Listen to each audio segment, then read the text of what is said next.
guys, welcome back to Still by Paula. So today I have a special little vlog planned for you guys. I'm going to be sharing some important advice that I think every medical student should hear at least once, and also for people who are entering medical school, this might be some good information to know prior to starting med school. So I have my nifty notebook, and the reason why I have this is because I have so much that I want to share today. So I'm going to try and be really quick and also not skip over anything. So if you guys see me looking down here, looking sideways, I ain't crazy. It's just I got a notebook today, because I'm being very serious and organized today. So yeah, without further ado, let's get started. Okay, so my first piece of advice is figuring out your study style. This is so important because for the longest time, I used to be a note taker. All through college, I was a note taker and I learned by writing out notes. When I got to med school, it wasn't until I was like halfway through that I actually realized that I am not necessarily a visual learner, but an audio learner. Like I learn well from listening to people, and I realized this when we were actually in clinical rounds and teachers would teach, and I would remember a lot of the things the doctors said a lot easier than when I read them in books. So that's when I realized that I'm much more of an audio visual learner, and then I started using things like Sketchy and online med ed, and it really switched up the game for me in terms of how I learn. The other thing that I also learned is that I am very weak with memorization, so spaced repetition was something that was really lacking for me, and that was something that I had to learn how to do. And not only that, I also learned the teach back method. So that's where I would go into a room and I would just start talking out what I had learned, and then I would catch where I hadn't learned something well enough, where I'd kind of just read over and I was like, yeah, not bad, I kind of know it, but I don't know it well enough. So I do recommend the teach back method. It changed the game for me. The other thing that I think every medical student should know is that med school is a lot of trial and error.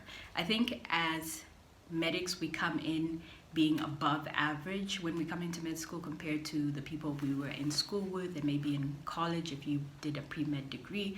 And so when you come in with this expectation that you're supposed to be good. So you might end up not doing well in certain subjects, and it's something that you shouldn't take to heart, because medicine is a lot of like figuring out what you're strong at, and also realizing that now you're being graded against everybody who is just as smart as you, if not smarter. And so your focus shouldn't be so much on, am I doing well? Am I acing it? Because I don't think medicine is really a thing where you should be focusing on being perfect, but rather evolving and getting better at time. So that's one thing that I just really want to say. Give yourself grace during med school to figure out things, whether it's study style, as I just mentioned, or whether it's things like realizing that, hey, maybe I am not so strong in this subject, and that doesn't mean that I'm going to suck as a doctor. It just means that I need to work harder at this subject. So yeah. Okay, point number 3 is asking questions. Get comfortable with asking questions. I know people say there are no dumb questions, but sometimes there are dumb questions. I'm sorry, God forgive me. But I feel like if you really have a question that is very serious and you need to know it in order to do your job well, or to, be able to render care well to patients, ask the doctor. Don't worry about looking stupid or about not knowing something. It is better to ask than to fuck up, excuse my English, and then have to, explain yourself afterwards.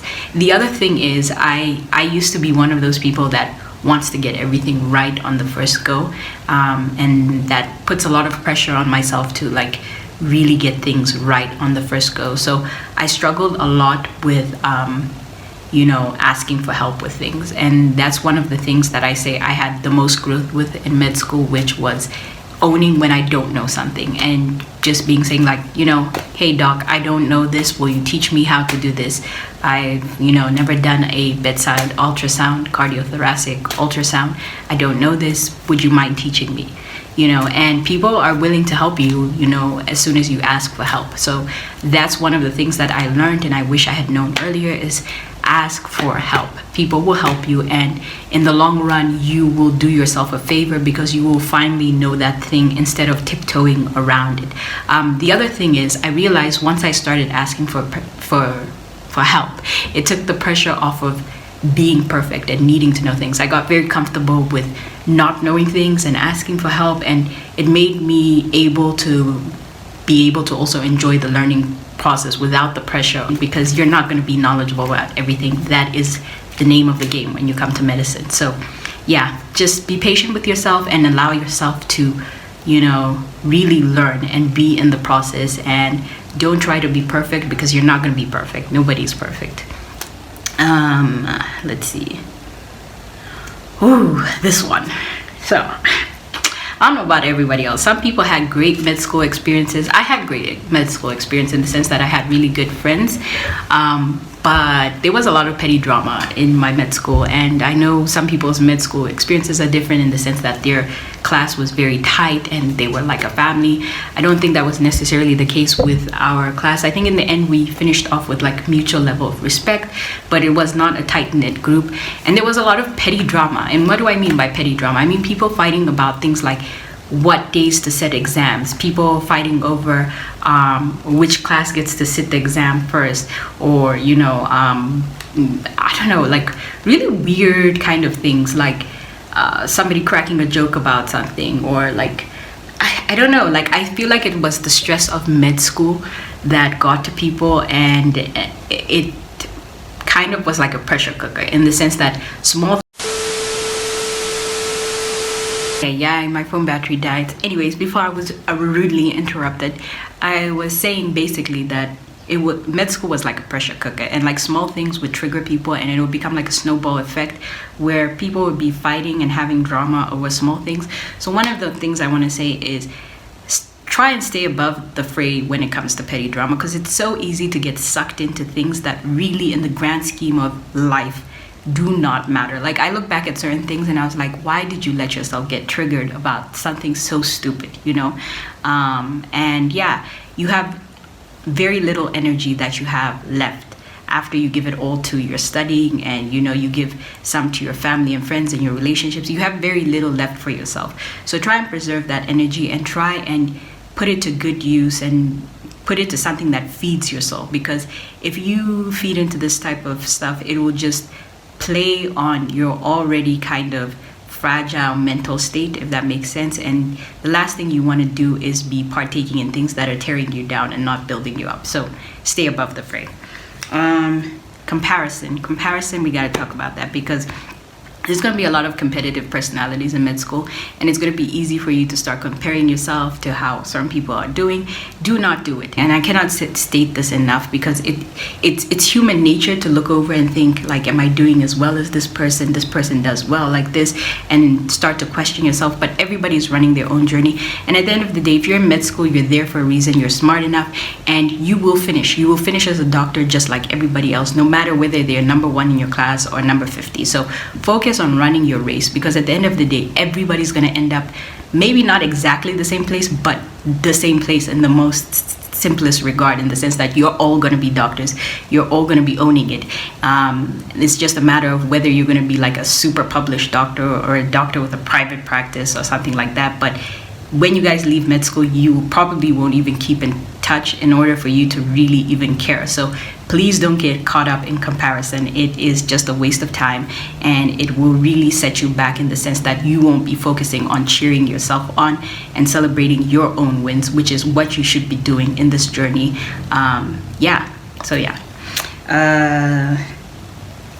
What is the next one?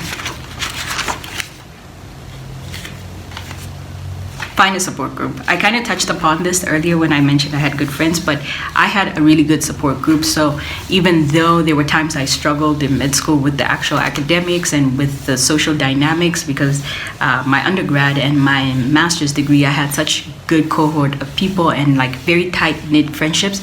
I was lucky in that in med school I had few good close friends, and those were my humans. I would say maybe 10 people that were really just, okay, maybe 10, I'm exaggerating, but like, yeah, a handful of people that I knew I could rely on and that were there for me and that I could talk to about problems.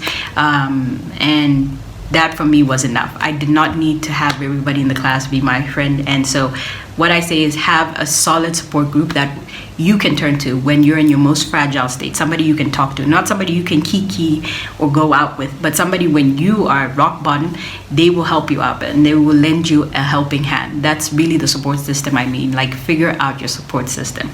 The other thing that I want to mention is you're going to find times when you maybe are having an episode of imposter syndrome where you feel like you shouldn't be in med school and you're not cut out for med school, or you suffer from burnout where you're just tired and you don't think you want to continue with med school, or you wonder if it's worthwhile, putting all these hours away and you're not seeing family or friends or doing things that you love. When that happens, you're going to need people to be there for you, and you're also going to need people who will allow you to feel what you're feeling, because it's absolutely normal. And I think it's one of those things that's not talked about enough in medicine. So in that sense, medical school is a place where people like to kind of put on a front that they're okay, they're owning it, they're doing great, when a lot of people are going through the same things and they will never discuss it openly. And so you need a really intimate group of people who you can be straight up honest with. And that's why I say a support system is so important in med school, just because that environment is very different to anything else you're going to go through in life.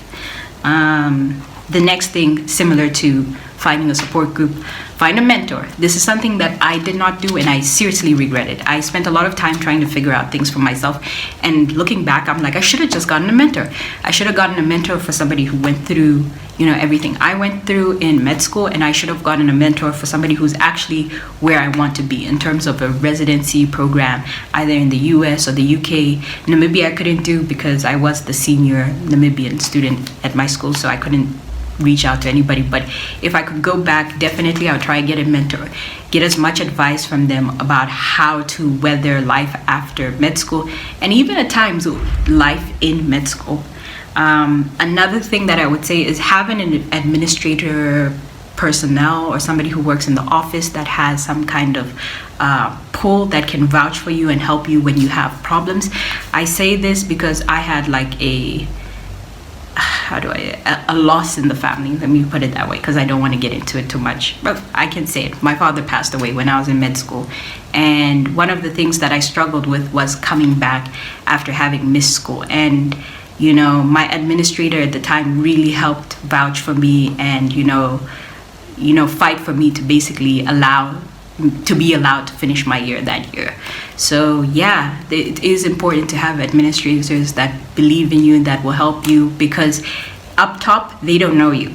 You're just another student in a sea of students, and they don't really care about whether you're a good person, are you a hardworking student. To them, these are the facts and these are our regulations, and we don't really care about much else beyond that. So get an administrator person that can help you. Also, when you finish school and you're going to need like letters of recommendation and paperwork done, you're going to want that one person that's going to help you out with all those things, and not just be like, we don't know how to do it. Because once you also leave the country, like for me, I've left the country, you need somebody who is going to want to go out of their way to help you, knowing that you don't have the capacity to come in and really be on their ass about stuff. So yeah, I would say that's one important thing. Yeah guys, so the next thing that I want to say is show initiative. And what do I mean by that? I mean, if you want to do something, ask. A lot of the doctors are busy and in their own world, and they won't think to say like, oh, this student might want to scrub in for the surgery. Ask, and if they say no, worst thing that they can say is that no, but if they say yes, that's a big game changer for you. So you lose nothing from asking. If you want to stay after classes, stay after classes. Most doctors really are happy to have you there. The only thing is they just assume all students want to rush home. So if there is something you're really interested in, ask the doctor for extra hours or extra, mentorship. You'd be surprised. There are a lot of people that are actually really willing to help you out, so long as you ask. The other thing that I want to say with that is just something that I also realized when I would ask for help staying after staying after clinicals. is that a lot of the doctors would be surprised, like, oh, you really want to stay after hours to learn, because they, I guess, also assume that students just want to go home and study. And so it is also one of those things of ask, where you can ask. The sooner you get comfortable with asking, the better and the richer your education is going to be from med school. The second to last thing that I want to say is don't forget to do you. What do I mean by that? For me personally, I think one of the things when I went into med school, I used to be told was that, oh, next year it will get easier, and next year you'll have more time to travel. And then the next year would come and it would still be hella difficult, and I would have done nothing that year besides study and not take the trip that I wanted to take. And before you know it, 4 years are over, and so that's why I want to say, make sure you figure out how to balance, studying and your life. That work-life balance is so crucial in medicine, and I think there is a lot of destination happiness in medicine. What do I mean by that? I mean, a lot of people think, once I finish medical school, I'm going to be a resident and I'm going to have all the time to do this. No, you're not. It's going to get 10 times as worse, and you're going to have less time. So you better figure it out in med school, and you better make the most of the time that you actually have in med school, because once you get to residency, you're going to have a lot less time actually. And it's also good to figure out the habit of juggling and prioritizing things that feed your soul, so that you don't get in a rut and you don't end up burnt out, either in med school or even during the start of your residency. Okay, finally, the last point that I have for today is it is never it's never too early to start.